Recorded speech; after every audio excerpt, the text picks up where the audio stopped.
quand vous avez une voix qui se lève pour parler en votre faveur, vous avez réussi. Que vous avez un beau pays, un pays très puissant, un pays qui peut jouer un rôle énorme au sein de l'Afrique et du monde. Et je vous fais le serment que d'ici la fin de mon mandat, vous allez voir un Congo nouveau, un Congo fort, un Congo puissant et prospère, un Congo qui va parler de l'Afrique à travers le monde entier.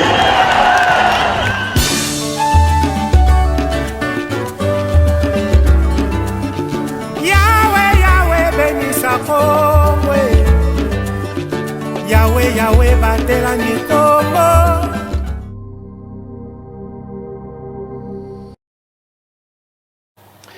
Voilà, ngonga ebeti poko yela munabino nyonso tokutani lisusu mokolo alelo tokoka kosolola mai matali mboka na biso République démocratique du Congo. En tout cas mbote na bino nyonso bipai nyonso bozali kolanda biso toyebi ke bozali ebele bolanda ka biso. Merci beaucoup pour ba message na bino na etali émission eleka kilobi. En tout cas merci beaucoup pour ba suggestion na bino pe ba demande mususu batonyonso oyo bokosengaka tokosalaka effort pote bakoka kozala vraiment na plateau oyo pote bakoka kosunga mboka na biso na mwa likanisi ya sika. Alors lelo lisusu tozali awa ba epeto bengisi bazali ba yi politiki tokosolola elongo na bango mayematali tripartite ya Luanda ya ngonde ezali actualité ya munene parce que est na biso ezali agressé ezali na kati ya bitumba tozali koluka de voies et moyens ya kozwa solution.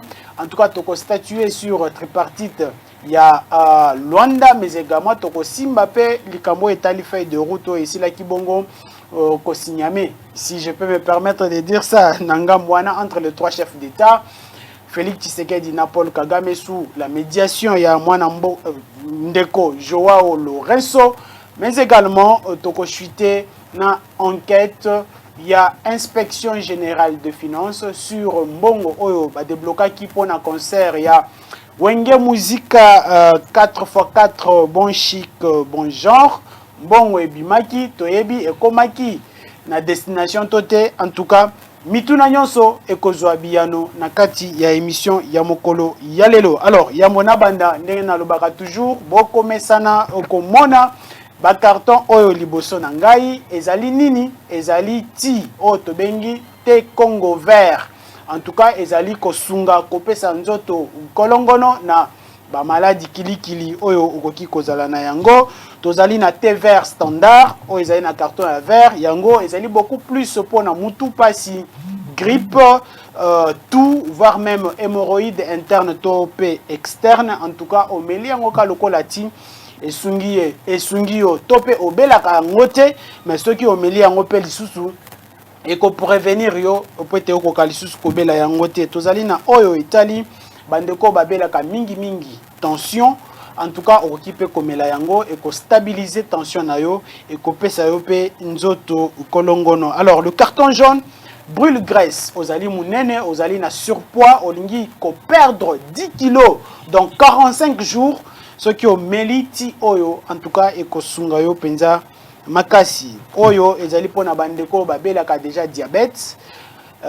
Diabète ezali kaka maladie oyo ndenge bandeko mususu bakanisaka ete ezali maladie oyo tozwaka pa ya baboti na biso to na lopoto balobi une maladie héréditaire. Mais diabète okoki pe kobela yango to pe okoki ko prévenir pote okoka kobela yango te ezali ti okoki komela yango. Homme fort pona mibali mobali yanguya oh ya makofi te mais en tout cas il ko stabiliser yo sur le plan sexuel dans la vie de couple. Ezali ba accompagnement alimentaire okozongo wapi na ba pharmacie nyonso ezali kotekama topé livraison à domicile ezali pe ko salema obengi na numéro ezali affiché au bas ya écran toko pesa yo toko tia yo en contact na mwana mboka Bobi Mbwala ya ezali bongo munganga akorienter yo pe okoyeba nini boko sala. Voilà. Alors c'est parti pour le direct de cette émission. Je serai avec moi sur ces plateaux Monsieur Quartus Mputu Azali Bongo, oui politique pe Congomani, un analyste politique tout court ce qui n'a pas le bango bongo. Mbote na yo mwana mboka. Botemingi Ndeko Augustin, une fois de plus, merci beaucoup. On a Koyoka, Baye Balanda Kabiso, on a Kobengisa Biso Lisusu na poko alelo. On a profité na mbote oyo, on a koyebisa yo ke kinani komi na bafane ebele na côté ya Tanzanie, na côté ya Zambie, na côté ya Lubumbashi ba chemino nyonso. À chaque fois soki kinani ezoleka bazo sala manso pour que balanda biso awa na kin kutu kolobate ba salon de coiffure nyonso na minito ekangami ba Fabrice ba Mardoché ba Johnson Bukasa baza connecté balanda kinani to bayoka ma nyonso to yela ki bango na poko alelo. Très bien, merci beaucoup. Ndenge na lobaki émission oyo ezali émission bana mboka bozo ka son ndenge zo beta tolingi polémique thème biso tozo avancer kaka tokene liboso. Héritier Ilunga, coordonnateur ya dynamique 0 voix dans ma province. Akima na ye émission mais lelo tozuye. Bosenga kié tozuye mbote mwana mboka. Mbote ndeko gi mbote na bakongomani nyonso esika bazali kozali.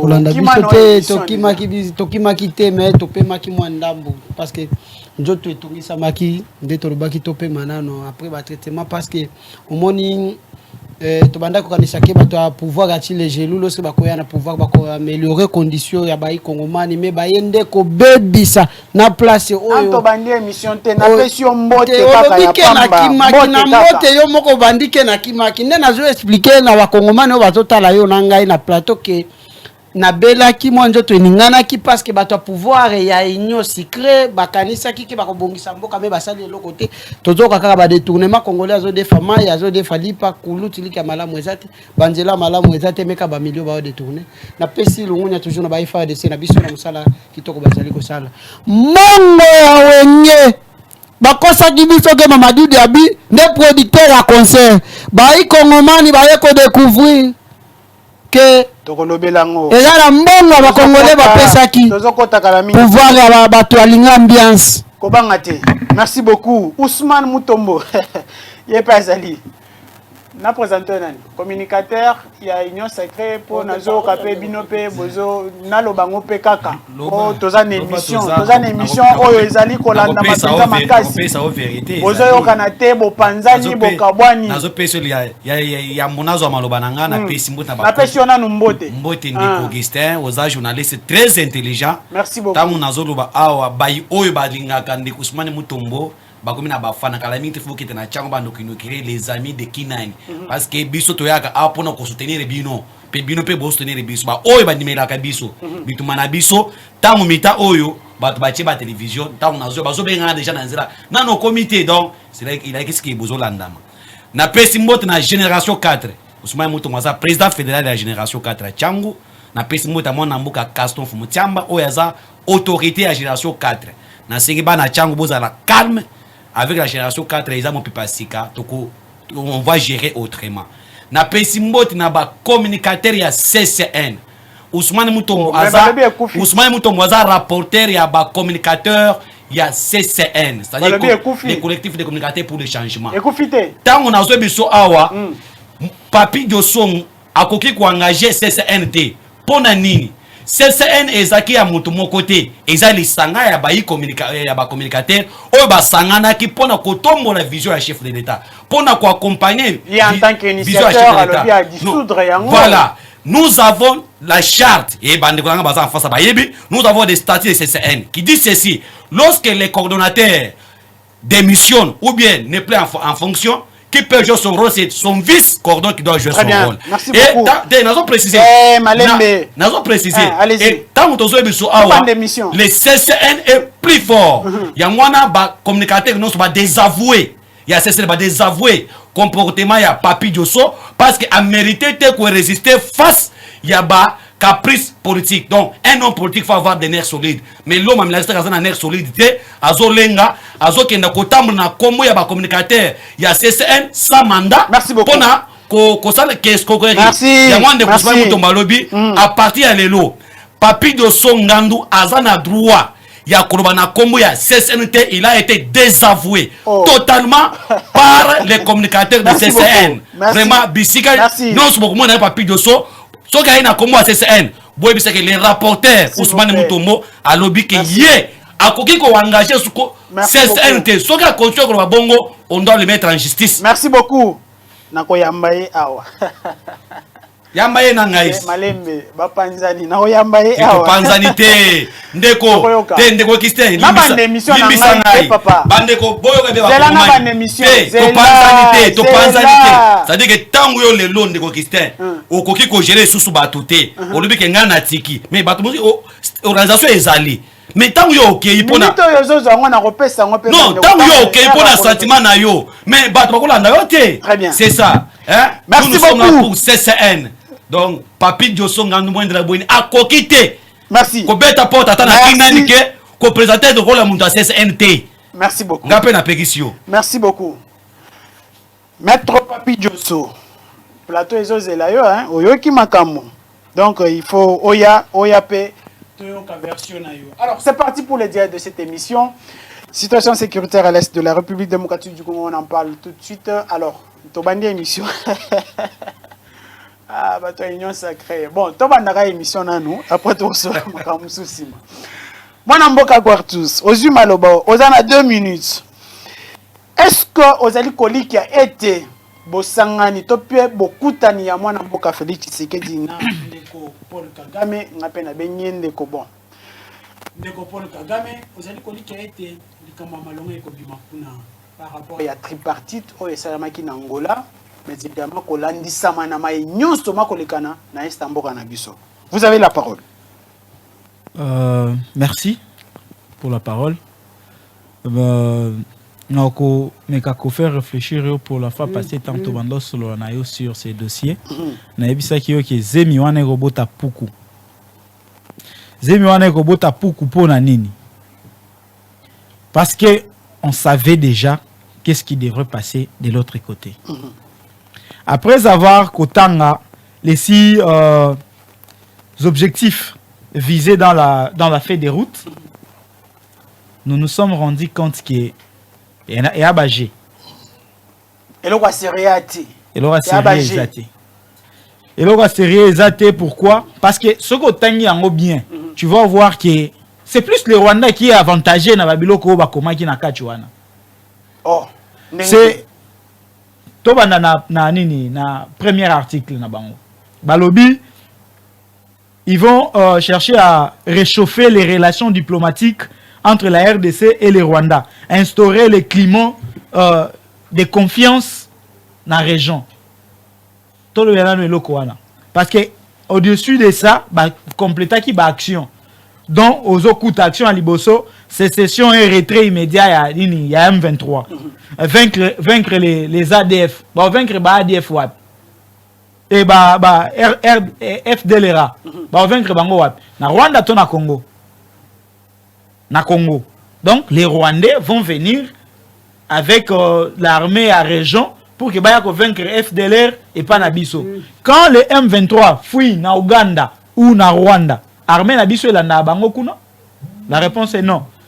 Au moins alors nous ba commis créer des conditions nécessaires pour le retour des réfugiés. Nous devons nous organiser dans l'interne pour nakoyeba comment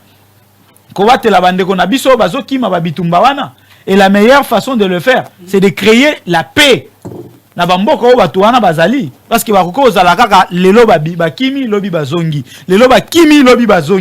continuer action juste première article na bango. Réactiver l'équipe conjointe des renseignements RDC Rwanda. Ça n'a pas de sens. Mais est-ce que Makamonion Sozali Kotanga, parce que comme ami déjà n'a fait de route, chercher qu'il y ait un climat de bons enfants dans les pays membres de la région, est-ce que Ezali Penza avantagé pour que Kimia Penza et Kota Penza avant de répondre à la question est-ce que c'est pour la première fois que ce genre de décisions se prennent pour créer climat et paix? Bien qu'on répondre que ce n'est pas la première fois que Makambouana et Salema ou bien Elobama. À chaque ce n'est pas pour la première fois que élément à renseignement à Rwanda ba kokota na Congo pour que baya ko sala ensemble na élément à renseignement et pas na biso. C'est pas pour la première fois. quand ils sont venus pour la première fois, et Botakinini. Donc aujourd'hui, on peut retenir que cette rencontre-là ou cette tripartite-là, il n'y aura pas de solution. Il n'y aura pas de solution durable. Il y a des principes, il y a politique étrangère. Il n'y a pas de pays à mini-frères. Chaque pays court derrière ses intérêts privés et personnels. Très bien. Et le Rwanda aujourd'hui, en nous attaquant, il est en train de courir derrière ses intérêts privés et personnels. Donc, tant que ralentir Makambu, tiens moto pour que Rwanda sentir que place tozo kende tokokuta na moto or bisonde tokozala perdant. Rwanda zo se retrouver na position à faiblesse pendant que le président de la République Mokonzi Mboka a une décision à renforcer l'unité na biso sur terrain. Rwanda zo se retrouver que moto zo ya vers ngai. Rwanda za pour pour parler, za pour négociation. Ils ont favorisé pendant que biso tozana ba négociation, pendant que biso tozana pour parler. Là, nos frères meurent tous les jours. ADF Bazobo Malem 23, les lots plus d'un mois Bazana Bunagana. Donc, qui est avantagé à ce niveau? Très bien. Merci beaucoup. Nous allons écouter un autre son de cloche sur ce plateau. Tozoa Nanou Moutangambu, Yamotozoa, l'homme de la société civile. Je pose à la société civile. Na tout ni okaka, ce que vous avez dans la société civile. Son micro, au répondre. La société civile. Vous avez la société civile. Pour ça que la société civile aux alliés, il y a pro-pouvoir, pro-opposition. Voilà, ceux qui pouvoir attirer les gelous, il y a palissade et Aram, il y a promesse, il y a tourisme. Au Basali 211 voyages, résultat, tout le monde Jean-Claude Van Damme, il y a Congo, résultat. Des pavillons réhabilités, président de la République a inauguré. Très bien. Allez, Ousmane Mutombo, Zomaloba. Comment est-ce que Mekiko est ventré par rapport à la feuille de route Isamaki na tripartite il y a Angola? Est-ce que vous êtes d'accord que la démarche de aboutir à une solution durable? Merci beaucoup mon Mboka Augustin. Et nalobaka na tango nyonso ki tango tuyaka na kati ya etandoke ba kongomani oyo bafani na banda kuna bango bazaka na pose ya koyoka ba raisonnement na biso. Et là ici est que ceux qui biso tué na etandoke tué ko sala théâtre te awo eza bisika ko sala ba théâtre te.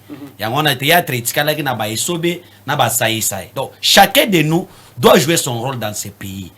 Ozolanda ndeko na ngai cactus makamozo loba. Oui, il y a des fois ici c'est l'intérêt de la nation. Lorsqu'il s'agit de l'intérêt de la nation, nous devons parler même langage. C'est ça. Parce que quand le rebelle tue à l'Est, ne tue pas les gens de l'IDPS, ne tue pas les gens de l'opposition, il tue tout le monde. Même toi qui étais de l'opposition, ton lecteur là, Baboumien à Est. C'est-à-dire que si on qui 20 000 voix, on reçoit 20 000 voix les sous-soutés. Si on peut pouvoir, si on reçoit 17 000 voix, on reçoit les sous-soutés. Ça c'est pour l'intérêt général. Il y a un aussi un mingi que tant que ben sakabiso na mai o Italie Congo, intérêt général. À ce qui concerne tripartite, ce n'est pas la première fois, c'est oui. Ce n'est pas la première fois que les Rwandais na Congo, tous s'engagent pour trouver une solution. Mais qu'est-ce qu'il y a? Aujourd'hui, je vous dis que Kagame est affaibli. Aujourd'hui, je vous dis que Kagame n'a plus le pouvoir. Aujourd'hui, je vous dis que Kagame se trouve maintenant dans le moment où il est on est a combien qu'on a négocié. Pourtant, il y a le but que négociation en Inde, c'est une position de force. Parce qu'il profite entre-temps, mais lui, il amène dans une situation. Dès que le chef de l'État a renforcé l'armée Nabiso, Kakame se retrouve dans une position de faiblesse. Et ceux qui sont toujours qui ne peuvent pas négocier, et que c'est moi, Makaisi. Dans tous les pays du monde, même si on peut faire guerre aujourd'hui avec le Rwanda, aujourd'hui nous avons la Russie, nous avons l'Ukraine. Malgré comment ils allient, mais il y a des négociations sur le plan diplomatique. Mais aujourd'hui, avec Félix Antoine Tshisekedi Tshilombo, nous avons compris que Kakame devient agité. Kakame devient agité, Kakame n'a plus la force, même sur le plan national ou sur le plan international. Tant que nous sommes tripartite, moi je vis ça, je lis ça. Et ce que moi j'aimais, c'est quoi? Aussi longtemps qu'il y a des choses de faire, tout ça là-bas, fait des routes, mais de l'autre côté, notre armée est renforcée. De l'autre côté, notre armée est appuyée. C'est-à-dire, on peut être en train de dialoguer, de négocier, mais Et c'est dire que de l'autre côté, tu renforcer Minduki Kendaka. Parce que Kaka Mayoka Kamakelele ya Minduki. Ayoka Makelele ya négociation te.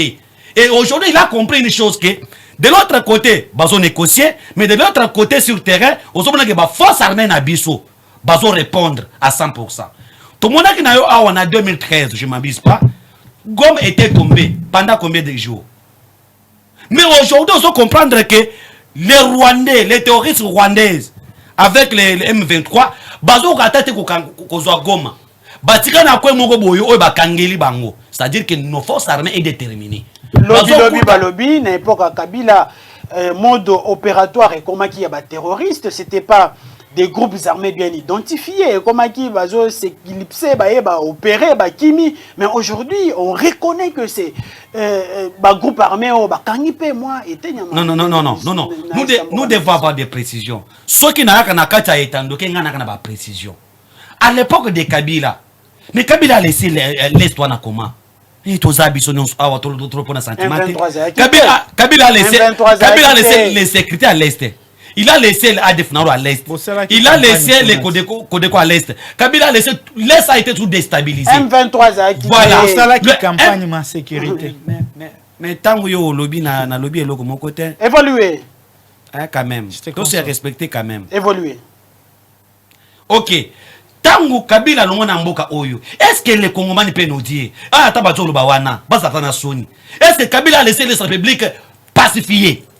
Ou bien Kabila a laissé les républiques avec des groupes de rebelles, plusieurs groupes de rebelles que lui-même en tant que militaire a coquité pour trouver une solution à Yangote. Le M23 était convaincu comment? Il faut avoir l'histoire. Je suis là pour informer notre peuple. Je te parle là, c'est voilà. Le M23 est botami wapi na imsako elokwana. Et Botamina CNDP, oui bien. Les accords que M. Kabila avait signés à l'époque, Raymond Tibanda Tunga Moulongo, ministre régional, avait signé les accords en 2009 avec le CNDP. Il a signé l'accord d'abord na Goma, après Goma, Baké signé même moi, Baké je passe mars comme ça, Baké signé accord na Rwanda. Quels ont été les accords qui ont été signés? Comment il va comprendre bien? Le contenu c'était quoi? Premier accord qu'ils ont signé, ils ont signé l'accord. Signé na mabele na biso. Avant que nous ya Kigali, ba ki bona SNDP. Bandima que tous les rebelles à SNDP ba intégrer armée na biso na ba krada ba généraux bazana yango. Ba permettre que SNDP ba compé na culture politique na biso, ba zo ba poste de responsabilité. Ba permettre que SNDP ba côté na la police, na FARDC, na ba institution na na ba députation. Quand même année ba kay na Rwanda. Ils ont signé un accord diabolique. Parce que tant que tu es en attendant, ils ont intérêt à Mboka Ande Kunanga. Très bien. Tous les sentiments. Bah signé un accord na Rwanda, je dois aller. Accord parce que balobi. Un Rwandais peut se présenter au Congo dans toutes les élections. Il peut avoir la nationalité congolaise sans condition. Wana accord Basignaki. OK. Au Basanzo. À l'époque chargé à Nations Unies awa atuna Raymond Tibanda, c'est que je veux tout na professeur Kaleli aïdi en bien atuna Raymond Tibanda, est-ce que cet accord que vous signez avec les Rwanda, est-ce que ça ne doit pas gêner votre pays? Pendant 3 fois Raymond Tibanda répondre oui. Bah si soit accord les Rwandais, les armées rwandaises ba pesier droit ya ko contrôler tous les 9 frontières ya Mboka na biso ndekunangai. La Félix Tshisekedi n'était pas au pouvoir, mais après ko kabula ba poste wana tant que la faute, Baba Post Monique Simité, né M23 et Yekobota. Merci beaucoup. Mais M23 était Malembe, merci. Je finis par là. A été vaincu en 2013, je pense. C'est par la diplomatie. Très bien. C'est pas par la guerre. Très bien. Merci beaucoup. À l'époque, moi, j'étais à Kisangani. À l'époque, j'étais à Kisangani. Merci beaucoup. Merci beaucoup. Merci beaucoup. Aujourd'hui, lorsque nous avons un chef de l'État, notre armée est soutenue, il y a un moral haut. La population soutient les armées. Les chefs d'État sont les armées. Merci beaucoup. Merci. Mamboka Héritier Ilunga, vous avez la parole. Le même temps d'antenne pour Yope Okoloba, Lelo. Le même temps d'antenne. Est-ce que pour parler surtout, on a feuille de route des alliés déjà mise en place déjà. Aujourd'hui c'est le 12, voilà. Cela a été reporté. Déjà le 12, il a fallu que la commission soit statuée sur Yango, mais reporter Yango. Osali Koli qui a été Makambo, Yamalonga et Kobima na négociation ya Luanda. Merci Ndekogi. Nava engagement Pour l'effort, il faut supporter les faibles. La mémoire et le véhicule de l'intelligence. Normalement, nous avons le pouvoir ya union secret. Alobi est belé. Habito le kana itando kieto yeko sala comédite oui. Alekili susu wa alobi Kabila tika kimboka oyo insécurité ezalaki mopanzi ya est tondimi nandimi me nazotuna ye insécurité na est me bino boke kosala campagne na est na élection ya 2018 ndeko Félix Tshisekedi na ndeko Kamere bakendaki na est insécurité na moment wana ezalaki te nani azalaki président de la République et tozalaki na gouvernement mibale omonike mokozo biloko zolo ba maîtriser yango te parce que monsieur Félix Tshisekedi soki tozalaki na insécurité lingaki ndeko sala campagne na STT ndeko omoni na minute oyo congolais nyonso asi amonike mutu oyo azosala ke RDC na biso bandeko na biso ba continuer kokufa na est andeko Félix Tshisekedi. Pourquoi? Premièrement, abengi Kagame c'est son frère. Deuxièmement, aye azu aéroport international ya Goma. Apesi yango na Paul Kagame Rwanda ke bandaki kovanda na Goma. Olobi aba accord ya CNDP. Ibongo accord monsieur Félix Tshisekedi autaki ko signer na Paul Kagame na Rwanda. Takendaki kovanda na Rwanda nana yebaki yango. Ba Congolais pe bana poussa komona ba accord wana. Monsieur Félix Tshisekedi azu ba minerai ya Congo. Atindi yango na Rwanda bakende ko raffiner yango. Mutu alobite lelo oyo soko zolo bake Kagame akomi na position de faiblesse ya wapi mais omoni soki ke yo nanga to pardon ne koki omoni soki yo nanga to za na problème tozo bunda mais epa na ngai soki bana nanga bazo kufa epa na yo bazo kufa te ngai na luki négociation mutu za na position de faiblesse za ngai parce que mutu azo subir za ngai Kagame epa na yo bazo kufa te yebisanga combien de personnes bakufi lendi oyo tukoleka na uchuku bitumba salaki banani bakufi est-ce que côté à Paul Kagame na Rwanda autant de personnes bakufi kaka na Congo nde bazokufa nani azala position de faiblesse et ça qui c'est que mais ça fait c'est que ne mutazala na position na position de faiblesse pour nini azala na position de faiblesse parce que batunaye bazokufa. Très bien. Na Rwanda bazokufa te zela na tunomi tuna po émission kosala na été émission kosala nanga po tuna kotuna mituna wa. Alors kolandi sama na ba décision nyon surtout gouvernement ezwaki le conseil ya sécurité pe ezwaki ba décision ko suspendre ba accord nyon surtout ba signaki avec le Rwanda notamment ko suspendre pe vol ya Air Rwanda ko kanga ba frontière de 22h à 15h moi makambo belé oyo ba salaki ezali ko lakisa te que il y a des signaux forts ezali ko tali c'est que le gouvernement en place a justement envie de trouver une solution à l'est. Ndeko gi ba utaki ko kende na Nairobi est-ce que okaki déclaration parce balobaki ke Rwanda zo attaquer biso baké na Angola combien de fois est-ce que yoki déclaration ya kolobake Rwanda zo attaquer biso 4 personnes soldats rwandais bakangi bango na est ya République démocratique du Congo ya mibale ba libérer bango baye ko kanga lisusu mibale mais na gouvernement na bango ya union secret parti ki mu ya leki na télévision cha biloko nyonso la conditionnel aux journalistes oyebi makambo wana mais oyeba sambisa ba soldats rwandais balo baketo za ba soldats rwandais batindi biso na gouvernement rwandais pona to kotana nini na M23 mais basambisi bango te otuku militaire ezuma katika ko sambisa mutu parce que alobaki ke aliaka fufu mingi na makambo ya fufu basambisi mutu mais na makambo oyo wana nani kasito ye bate to yango te taba basambisa François be pona makambo ya fufu yo ebite mais po basambisa ba soldats rwandais basambisi bango te otuku militaire basambisi bango te ba libérer bango alors boko banda ko accuser Rwanda na moment Rwanda ye moko na nazo mi déclarer que yaza na kacha makambo wana te aso déclarer que yaza na kacha makambo wana te et descendre dans la position de faiblesse toujours parce que bande ko la biso va continuer toujours kokufa soki ke tozalaki na ke bino bato pouvoir ati les genoux bochaki ba moyen ya solo que soldat na biso le bozo $500,000 bo pesa na wenge 4x4 concert à le 30 juin bolinga bo pesa ngo na ba soldat na biso balia bien basa la bien po babundela Congo na ndenge ya solo. Très bien, merci beaucoup. Moni biloko to bana causer est-ce que na cause maloba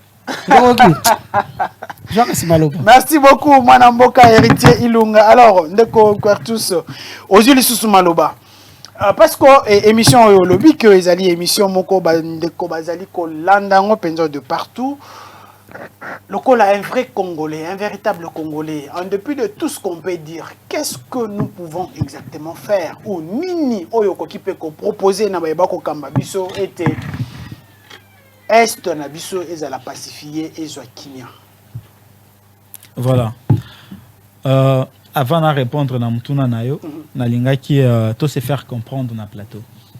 Je crois que quand on invite Arabiso, on peut Arabiso la thématique. Na rosenga na bako débatteur bazwaka temps ya ko kanisa malamu nini bako ya ko pesa ba Congo ba Congomani comme information. Très bien. Tozaki na thématique ça nous devons débattre mutunamtoa bimisa mwa makanisi na yo ya za nango pona kotonga mboka. Et non tout ça la ba débat na plateau sur de personnes au baroleka. Bango tout baroleka. Biso nyonzo tokoleka. Mais mbogo yotikala. Très bien. Alors il faut eza mungonga il faut to bongisa yango pona bana na biso baoyaka après biso. Très bien.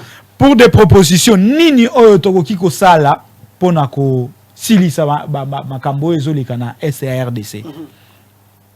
Tilanga na yebisa yo ke soki oza na problème ya kolia na ndaku na yo voisin na yo aza na problème ya ko lona biloko epa na ye aoya opeso biloko te aoya ko luka kaka soki yo zui moi eloko amuke soki yo biloko na yo bimi na jardin na yo pour que aya ko botola. Qu'est-ce que je veux dire par là? Mutu mokote, ezala ba Ougandais, ezala ba Kenyans, ezala ba Burundais, ba Rwandais, ba Tanzaniens, ba Sud-Soudanais, mutu mokote akoya ko silisela biso biloko wana o ezoleka na STT, mutu azate. Eza biso moko ba Congolais nde tokosilisa biloko wana. Et pour na kosilisa biloko wana, nous devons d'abord parler sur cette histoire dans l'interne. Ceux qui tozo négligé ba vie ya batu misusu pona okanisa kaka po biso nde toza lelo biso tosa na ndenge na biso, ça va nous amener à un échec. Or c'est chaque jour qui passe. Il y a juste un mois, mais nous avons perdu plus de 64 personnes. Mais justement, en interne on a tout ça exactement nini. En interne, nous devons nous organiser et en conséquence pona kotika biloko nyonso wana. Omoni après ba pour parler ya Angola. Ndeko James Kabarebe alobi nini? Alobi Rwanda eza na frontière directe na RDC na côté ya Bunagana te. RDC eza na frontière directe na Uganda. Na tango bango bayaka kobundisa RDC. Tango ba betaka bango epa ya FRDC bakimaka wapi bakimaka na Uganda. Ndeko wana continue koloba ke sulutani makenga na batu na bafandaka na Uganda. Mais dis-moi, aujourd'hui notre armée est en train de se battre avec les Ougandais. Or, Batouana, Bazobima na kacha Ouganda pour que baya ko bomisa biso. Qu'est-ce qu'on est en train de faire? On est en train de marcher sur la porte des bananes? Est-ce que tout ça vraiment na posa biloko wana ici na est? Est-ce que tout ça vraiment na souci ya bandeko na biso bazo kufa jour et nuit na est? Ce qui est réellement tout ça na souci, nous devons nous organiser. Nous devons frapper fort. Natangi Uganda te, natangi Rwanda te. Nous devons frapper les M23. Mais ceux qui ba kimi na Uganda, quand nenge ba lobaki na nini, na ba objectif na bango yo ba ucho loba makamu na bango ya nini, ya Angola.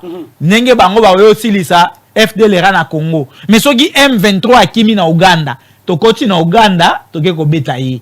Ceux qui M23 kimi na Rwanda, tokoti na Rwanda, toke ko beta ye. C'est ça qui peut amener une solution. Parce que tant Rwanda ko se retrouver à comme menacé, ako luka solution yenda ko kangela biso bato wana bien ngana ningi problème te bango wana Uganda peut en se sentir en insécurité ako luka solution. Mais finalement nous risquons de se battre avec tous les pays voisins. Nous avons besoin que nos pays voisins nous respectent comme nous les respectons.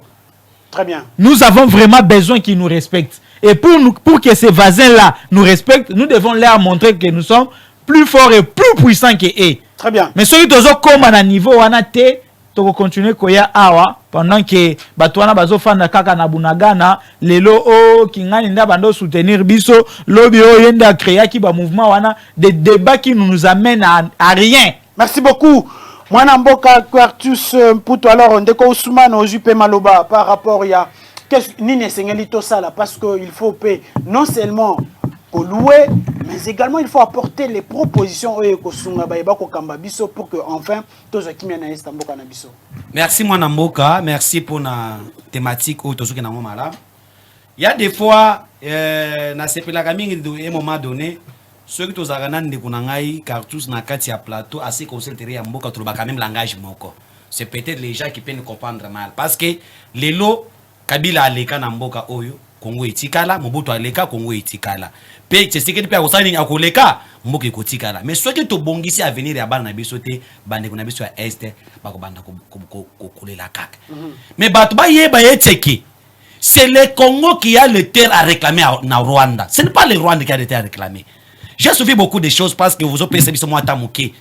C'est le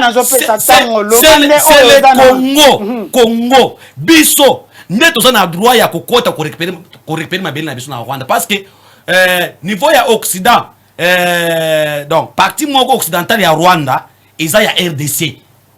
En 1984. Il y a eu les accords entre la Belgique et l'Allemagne. C'est à travers cet accord-là qu'on a cédé partie occidentale à Rwanda. Mais les Rwandais n'ont pas les terres à réclamer vers la République du Congo. C'est nous qui peut aller en Rwanda pour réclamer ma belle na biso. Quand j'ai dit que Kakame devait dans position de faiblesse, vous n'avez jamais vu un Kakame multiplier des conférences, des presses pour parler de la chose de la RDC. Jamais. Ça n'a jamais été fait. Il a justement contredit. Non, ça n'a jamais été fait. Je n'ai jamais vu Kakame se déplacer pour les tripartites qui concernent la République de mon cher ami Ayebi. Nous sommes quand même avec des familles de l'Est Ayebi. Lui et moi, peut-être, lui et moi, on a pris nos frères à l'Est. Makila Moko. Et vous voyez, Kakame se déplace vers l'Angola, vers Nairobi. Il y a une pression.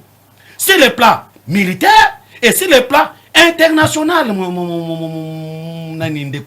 Augustin. Voilà aujourd'hui l'agitement de Kakame. Il est agité. Et c'est dans ce moment-là que nous sommes dans une position de force. Nous devons attaquer les ennemis jusqu'à Nakatia Rwanda. Moi, je le souhaite. Nakatia Rwanda. Mais, lorsque vous parlez des accords, Ndeko Kitenge, je ne sais pas c'est Kitenge, si tu es des partis politiques, dis-nous des partis politiques. Ce n'est pas une société civile. Hein? Donc, il y a des fois, vous venez au niveau de la télé, vous se cachez derrière des sociétés civiles pour qu'ils travaillent bien en binoté. Je t'ai vu quelque part, je ne voulais pas en parler ici. Je t'ai vu quelque part. Est-ce que vous êtes société civile? Vous venez à un plateau, vous êtes comme c'est pour ça, mais boutou, vous avez pouvoir. Vous êtes je t'ai vu quelque part, non? Parce que je t'ai vu quelque part. Quand vous venez ici, pour l'intérêt du pays, tout le langage, je ne vois pas là où tu es, je sais là où tu es. Moi, j'ai des propositions. Parce que après des analyses, j'ai des propositions. Voilà, Ousmane Mutombo, après avoir réfléchi pour mettre fin à la guerre à Est, il a fait des propositions. La lettre ça doit être déposée, je pense que les samedis, dans un ministère de la Défense, pour déposer mes propositions à moi. C'est ce qui montre être un compatriote. À mon avis, il est plus qu'état d'agir profondément pour une restructuration des FARDC. C'est le temps. Les groupes rebelles nous ont infiltrés. Il faut restructurer l'armée. Il faut identifier l'armée. Est-ce que nous avons aujourd'hui, le col mon frère ici peut aller faire l'armée na Kananga, il faut. Mais il sort là-bas, mais pour nous fonctionner. Exact. Mais ce sont les gens qui Zamba. Pouvoir la FDL, les rebelles, major, il n'a jamais fait une formation militaire, il devient major. Très bien. Le point suivant, rapidement. Là, Ousmane Mutombo demande une restauration, n'a qu'à tuer la force armée. C'est obligatoire. Il est temps. Il est temps parce que les Congolais veulent se faire finir avec ces choses. Et retirer, n'a pas beaucoup de commandement. Tous les généraux n'ont pas beaucoup de rebelles. Qu'on retire ma fonction. Soit basé dans le poste de commandement, qu'on retire Bango. Parce qu'ils n'ont pas suivi la formation militaire. C'est eux qui manipulent notre armée. C'est eux qui sont des traîtres dans la classe armée. Deux. Il est on demande évaluation et renforcement de l'état de siège. Il est temps que le chef de l'État fait une évaluation de l'état de siège. Et puis, on est où avec l'état de siège? Ça doit renforcer aussi. Et moi, je pense que s'il s'agit de faire la mutation des gouverneurs qu'on a mis au niveau de Baba Yabasoda, va changer Bango pour Baba Messanate. Aujourd'hui, Malem, mais information, il y a eu remise et reprise entre Constant Ndima et un autre commandant qui va assurer les opérations. Remise et reprise, c'était dans les opérations. C'est-à-dire dans les opérations, Constant Ndima a eu portion à Atikali gouverneur, mais à Pessi et pas de Komosoussou. On est informé. 3. Allouer un budget conséquent. Il faut allouer les budgets conséquents dans la force armée Nabiso. Je vous informe, c'est la première fois que notre armée a été adoptée dans 1,5 milliard américains qui a été financé dans l'armée Nabiso. La première fois, mais c'est insuffisant. Il faut avancer. Il faut que l'armée Nabiso soit solide. J'ai dit au président de la République, si vous mettez que le salaire militaire est à 500 $, il y a souka. Tous les jeunes qui passent ici, les qui ici, les cartouches et les autres, une formation militaire. Très bien, merci beaucoup. Parce que pour un bon cannabis, non, vous allez prendre beaucoup de temps. Vous avez déjà cité parmi les... Mais tu es là, Malembe. C'est important. Malembe, ceux qui n'ont zone Très bien, parce que c'est l'idée que nous avons fait pour donner. Vous risquerez de prendre tout le temps, mais quand même, les gens ont déjà compris que aussi énumérer quelques points, il y a proposition. Pour citer, c'est-à-dire que nous devons faire tout face à notre pays. Pour ne pas respecter Bissou, il faut tous armée composée des Congolais, des pères et des mères. Merci beaucoup. C'est ça. Mwanamboka, Zope micro, rapidement. Alors, au PSP, proposition nayo, rapidement. Allez-y. Merci Ndeko Guy, Ndeko Sman. Héritier Ilunga Kitenge, Ntambwa Balum. Na tikala kozala na parti politique mon côté. Moment oyo kunzambe akopesa biso. Mikolo oyo ezali koya soki nzambe kisi biso tozala bomo parce que na pouvoir na bino congolais comme kokufa même ata na nzala wana distraction parti to ko annoncer que tozala na parti moko tokoti na parti moko boy mais jusqu'à maintenant na tikala jamais kokende na parti moko boye ke yo nanga tokutani soki yo nanga tokutana ki na tia défi na plateau na yo Ndeko Guy député oyo to ministre politicien nyonso oyo apesa nga mbongo aleka na plateau na zongi cela obosani très bien na lobango wate mutuna na ngai on doit évoluer s'il vous plaît évoluer ngai na lisolo etali Congo na biso nga na za la parti politique te ngai na lobelaka Congo Ndeko Félix Tshisekedi lorsqu'Azalaki est le président de la République, on a betaki maboko. Ya kolobaki non, moi na kondo Etienne Tshisekedi nenga zui pouvoir. A cause la quelque chose qu'on a biso ko avancer. Mais résultat 211 voyages, résultat va voyage, toi comme on a Jean-Claude Van Damme et l'autre sous comme on a exact. C'est quoi on l'ignore pas la distraction à un moment où on sommes 500 palissades. Non, tu connais ta masolo. Distraction est pas nayo. Parce que solution est là qui est pas baï Congomani. Est là qui pose la bitumba ya est. Ndeko Félix Tshisekedi a déclaré guerre contre Rwanda pour la paix contre na est amboka na biso. On comprend? Tu ne sais pas des procédures. Procédure. Est-ce que tu as besoin d'attaquer biso bazo c'est la procédure? Très bien. Tu as besoin d'attaquer biso. Dans une minute na ngai na pesier. Est-ce que tu as Rwanda ba M23 ba kota na mboka na biso? Tu as bokanga ki ba soldat rwandais ba senga ki procédure. Soki ba senga ki procédure yeli sanga. Malembe. Te Malembe ngamo tona ko diriger débat. Très bien. Donc pour nayo, il faut déclencher guerre contre Rwanda. Et c'est ce qui va qui aime la paix pour faire la guerre. Très bien. Mais maintenant tu vas pour ça qui même votre préparer bitumba contre Rwanda. Yo moko mona ki na ba maman, na ba jeune fille, na ba handicapé, na ba avec ba sala qui marche. Ba sala qui marche pour nani. Ko soutenir faire de c'est pas bête à Rwanda. Très bien. Merci beaucoup. Alors, nous pourquoi ko sambi ça va toi ba lobi ki ba bon ya fufu, mais pas ko sambi ça va soldat ba kanga ba sambi ça ngote. Merci beaucoup. Après c'est du théâtre. Merci. Du théâtre le bon gouvernement na bino ba théâtre zo sala.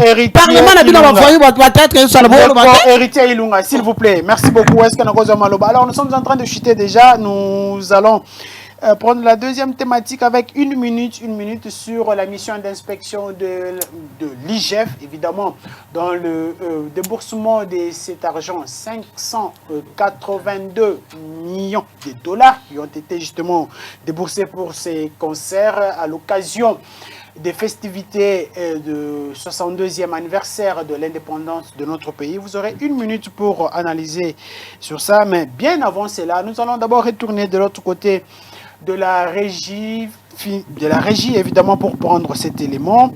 D'abord, prenons cet élément et puis on se retrouve tout ce mois après pour la continuité de cette émission. C'est parti.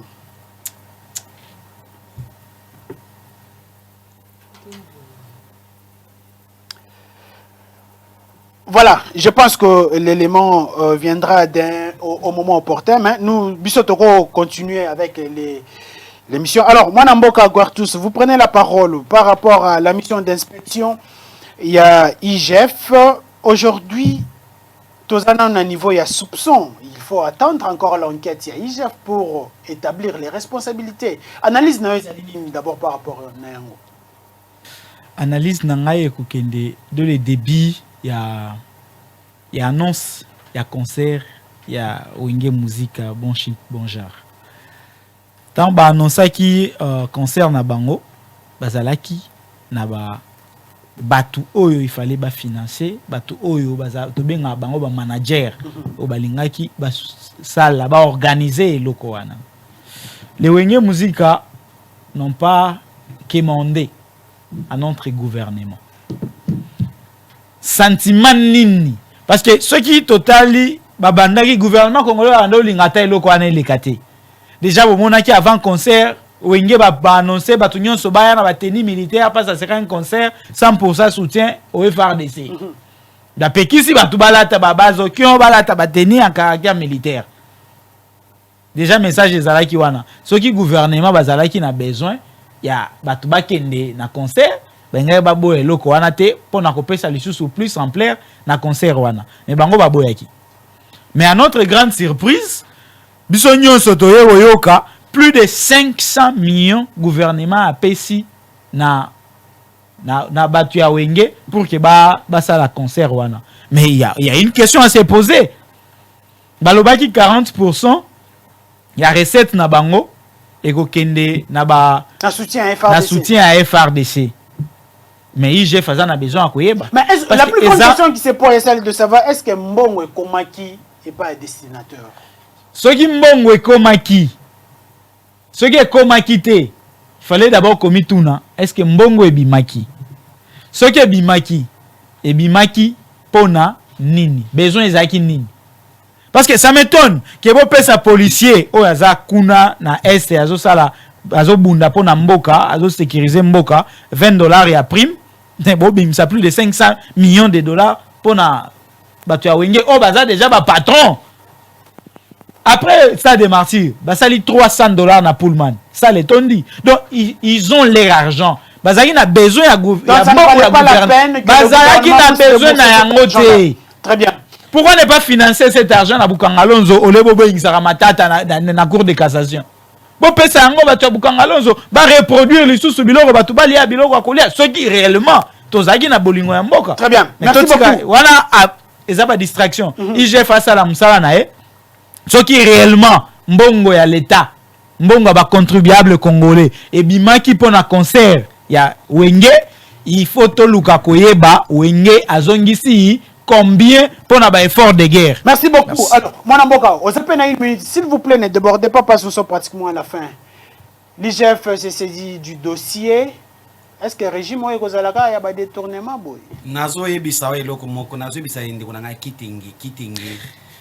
Quand vous rencontrez M. Ousmane Mutombo, à l'arbitre du peuple,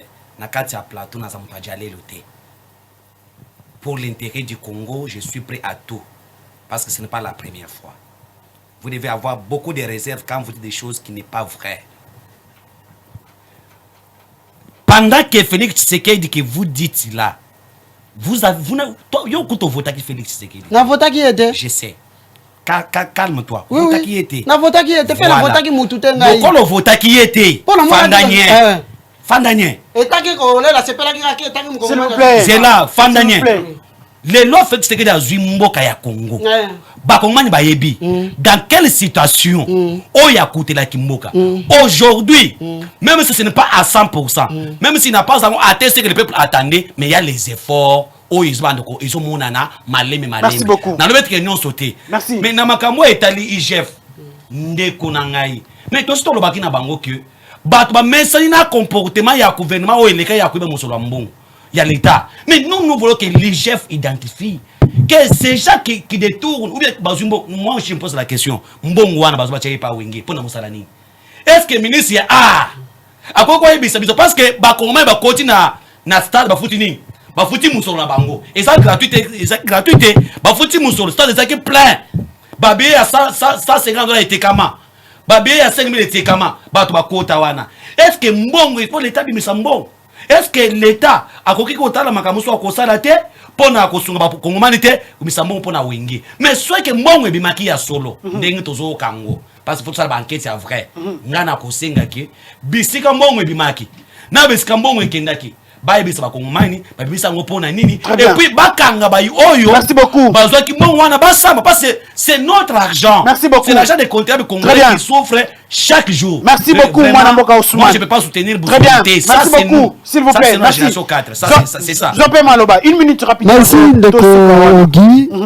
Moni ngai na bandaki komituna parce que lorsque tu as vu déjà baeko c'est avec fait que producteur à concert wana ils a pouvoir en place to bandaki déjà ko dénoncer ango je crois mona ki ba bilili ndenge to tambola la ba mission mususu ko lobaki pouvoir en place déjà producteur à concert à le 30 juillet ya wenge 4x4 to mituni balobi nani montage ala ki de caisse ala ki 582 000 $ o ba pesa ki na nini na 582 000 $ o va pesa ki na ministère de la culture pour na concert à wenge. Mamadou Djabi première rencontre hier na ba musicien wenge 4x4 Jibem Pian Ale Makaba Blaise Boula Werason balobi ke mutu na mutu azui déjà nini pare na ye penaye ko Adolphe Dominguez aye ko sala émission moko parce que ya kenda kita ko ba mutu azui mbongo na se ya 100 000 $ azate. Lorsque les Congolais ont engagé, les balobi non concert wana le 30 juillet parce que mukolo indépendance c'est ça mukolo tout le monde ba pays mususu la kisaka ba bibundeli nango makasi nango Congolais azotelema Congolais il fallait atelema la kisaye pe nini makasi na ne ko kabila sala ki ngona 2015 to mona ki défilé leki mais bala kisika ba nini ba arme lourd na ba soda mboka na biso na ba policier mboka na biso basali nini batamboli mais concert a wenge lorsque bitumba ezo buyeza ko mpanja ete bande ko na biso bazokufa concert ko zalate balobi no bana wenge balobi 40% ya musolo ya kokota na concert ekokende wapi ekokende na ba soldat na biso ba FARDC mito na siko Mamadou Djabi avant ça à la production à concert à ça qui projet à tie budget à produire à lobby production que ça les 30 à calculer déjà stade na biso dans au moins 70 000 places et 80 000 places mais bango balobi bato bakota ke zalaki 70 000 personnes nde bakota ki tomi tu na sikoyo ya sali ba calculer na ye akobimisa mbongo apesa na ba soldat na biso na intérêt nini c'est pourquoi biso to banda ko ba déjà soki keza nani concert oyo et nani gouvernement atiete et zalaki ya étranger wana parce que Mamadou Djabi aza ivoirien so que nanga aza ivoirien ça veut dire concert linga ki ezala nile ne ba nila ba faire goal na marty très bien moni c'est pourquoi tu dois comprendre que gouvernement na biso eza gouvernement ba incompétent. Merci beaucoup Banamboka. En tout cas émission mokolo lelo sili likamoni lisusu na lingina cha sifre na ngai na za message ko pesa ngata ini seconde papa 10 secondes rapidement to komina sou nazo cha sifre na ngai nazo bela chaque fois bituma est comme spirituel makila ya Kimbangu makila ya Lumumba makila ya Musée makila ya FH Tshisekedi wa Mulumba ya Kasavubu makila Mamadou Ndala botelema bato so bakufona est botelema milimo etelema et accompagner ba farce na biso na est sifre na ngai telemi sebino bisika bo fani na tombo botelema. Beaucoup Moni Lobasuka 15 secondes à Pamba. Voilà na 15 secondes na ngai na ngaki na yebisa ba kongomani ba continuer ko sambela pona mboka ba continuer côté lema peuple toza ya kolala totika kolanda ba intimidation oh peuple bosala boete ceux qui biso to bundi pona mboka na biso te jeunesse congolaise nous devons prendre conscience de nous battre à côté de nos militaires pour gagner cette bataille. Voilà, nous sommes pratiquement à la fin de cette émission. Merci beaucoup à vous, Quartus Mputu. Merci à Ousmane Mutombo, mais également Héritier Kitenge. J'espère que vous avez cette émission. Héritier Ilunga Kitenge. Merci à toute la grande équipe technique qui nous a accompagnés cet après-midi. J'irai sur le ou derrière les caméras, mais également Agno qui cajolait les machines acoustiques. Merci à vous, nos fidèles téléspectateurs. On se retrouve demain sur la même chaîne et à la même heure. D'ici là, portez-vous bien chez vous. Au revoir. Quand vous avez une voix qui se lève pour parler en votre faveur, vous avez réussi. Que vous avez un beau pays, un pays très puissant, un pays qui peut jouer un rôle énorme au sein de l'Afrique et du monde. Et je vous fais le serment que d'ici la fin de mon mandat, vous allez voir un Congo nouveau, un Congo fort, un Congo puissant et prospère, un Congo qui va parler de l'Afrique à travers le monde entier.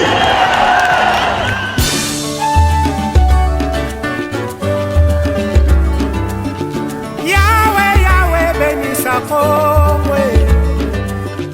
Yahweh, Yahweh, batela Congo.